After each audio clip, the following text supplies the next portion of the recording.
I got a chance to check out Pixar's Win or Lose before it hit Disney+, and I quite like this one. Here's my thoughts. Before we get into this, I'd love to hear your thoughts on Pixar's Win or Lose if you've had a chance to check it out yet. If you haven't, I'd love to know what your hype levels are like. As always, join the conversation down below. Win or Lose follows the intertwined stories of 8 different characters as they each prepare for their big championship softball game. The series reveals what it actually feels like to be in the shoes of each character, the insecure kids, their helicopter parents, even a lovesick umpire, with incredibly funny, very emotional, and uniquely animated perspectives. Win or Lose is being advertised as Pixar's first ever original long-form series. There's a few caveats there. Pixar have dabbled with television in the past. They've done like a number of television specials, Toy Story specials. They've done Doug Days, which was a series of Up short films. I think they were like 5 or 6 minute shorts. They went directly to Disney+. There were the Cars tunes for the Disney channels back a number of years ago. It was like 2 to 3 to 5 minute Cars shorts. And only just a couple of months ago, we got Dream Productions from the world of Inside Out, which was more so a limited series. It was 4 episodes. Essentially, it was like a 80, 90-minute movie chopped down into 4 parts. But this is the very first long-form series, and by that we mean like a series of 20-minute episodic episodes, a certain kind of batch number that tell a continuing story. So basically their very first ever traditional television series. It's kind of interesting that it's taken like 30 years since Toy Story for Pixar to properly dive into kind of real television production. I feel like Pixar has always been that studio that's been very focused on, 1 or 2 movies at one time and trying to get those movies perfected and get them out there. But the way that kind of the Disney company is working these days has been more like quality over quantity, and all of their studios have been kind of suffering for that. Marvel Studios being the very obvious example for that, where as soon as they went into Disney+, their productions kind of started going downhill. There was too much at once, and you could kind of see not only each individual product kind of suffering from it, but the whole franchise as a total began suffering for it as well. And I think Star Wars to a kind of a lesser extent as well. But Pixar seems to be another one of the Disney studios that has been kind of affected by this. Not only are they pumping out movies, I feel like at a faster rate than normal, but they're also pumping out all this kind of television stuff on the side as well. Now, I got a chance to see the first 4 episodes of Win or Lose, which I think is the first 2 weeks worth of episodes. I'm pretty sure Disney are dropping 2 episodes at once. There are 2 episodes available right now at the time that I'm publishing this review right here, and I'm pretty sure they're doing like 2 episodes each batch, so it'll run across 4 weeks. So yeah, let's talk about this. Again, Pixar's first long-form series that they're advertising it as the first kind of series that moves in a more traditional kind of television formula as opposed to like the short film kind of limited series formula that Pixar has played around with in the past. But at that, this series really does feel like a collection of short films. It's kind of interesting that they've done this. I'll say from the top, I've really enjoyed what I've seen so far, but it's kind of interesting to see that they're really heavily pushing this is our first long form series, and then it's essentially just like another collection of short films. The concept here is really interesting. We've got pretty much essentially this one story that's being told. It's this high school softball team, and it's the week leading up to the big kind of premiership game. And you kind of get each episode is from the perspective of a different character. It's kind of, so far it's fluctuated between kid, adult.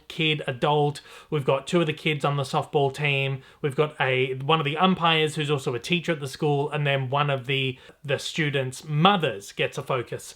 The episodes are kind of varying quality. I enjoyed some of them more than others.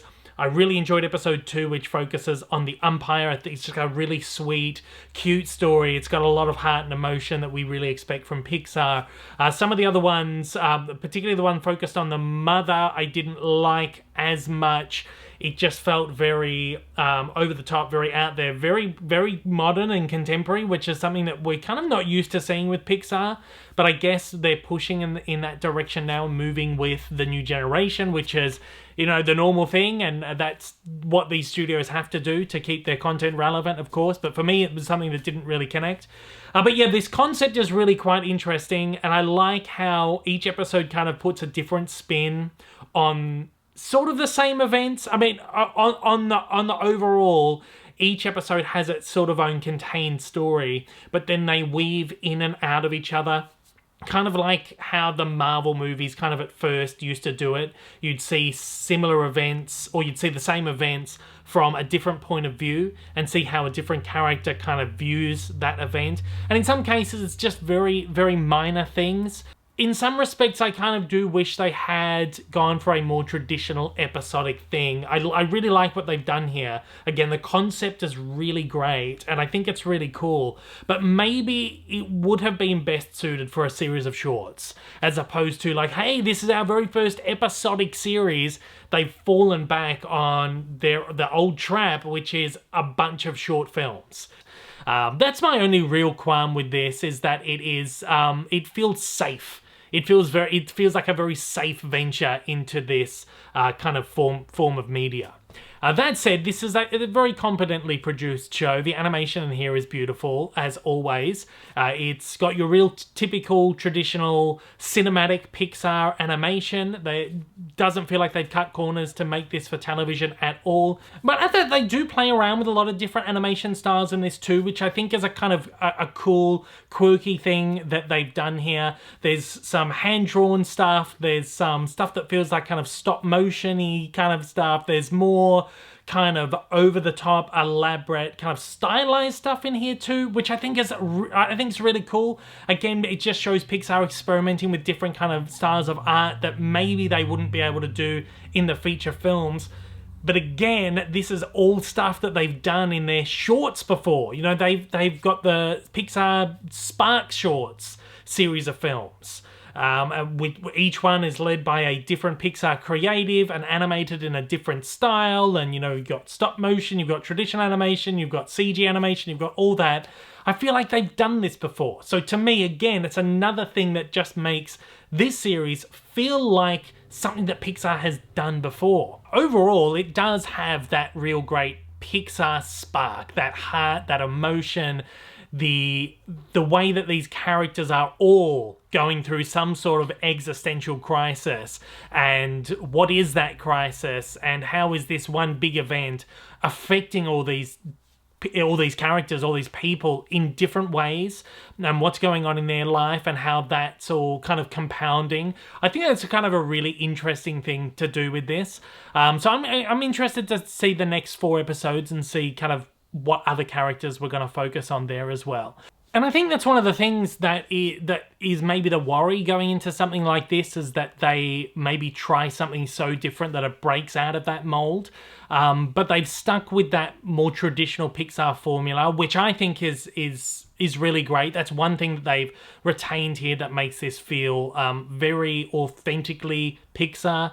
And at that, I think that makes for a kind of a really interesting experiment for Pixar to work in this longer format and see how they can play around with their style and their storytelling formula in this kind of a longer form series.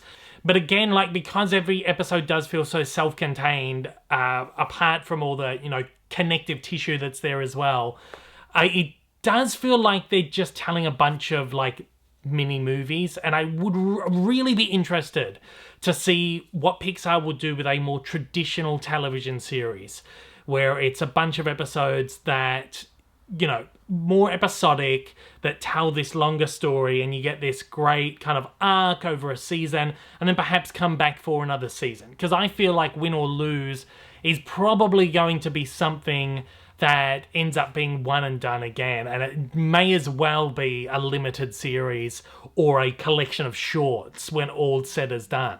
I'd love to see Pixar launch something that has the potential to be a long-form ongoing series that runs for a number of seasons. And I know Pixar can achieve that, and perhaps this is their first experiment into then jumping into something like that, but it feels like they're taking so long to be able to get to that point. But look, again, at the end of the day, this is a really competent series. I've enjoyed my time with the first 4 episodes. Again, I've only seen the first half of it, so I feel kind of harsh, you know, judging a series in its entirety by just only half of it.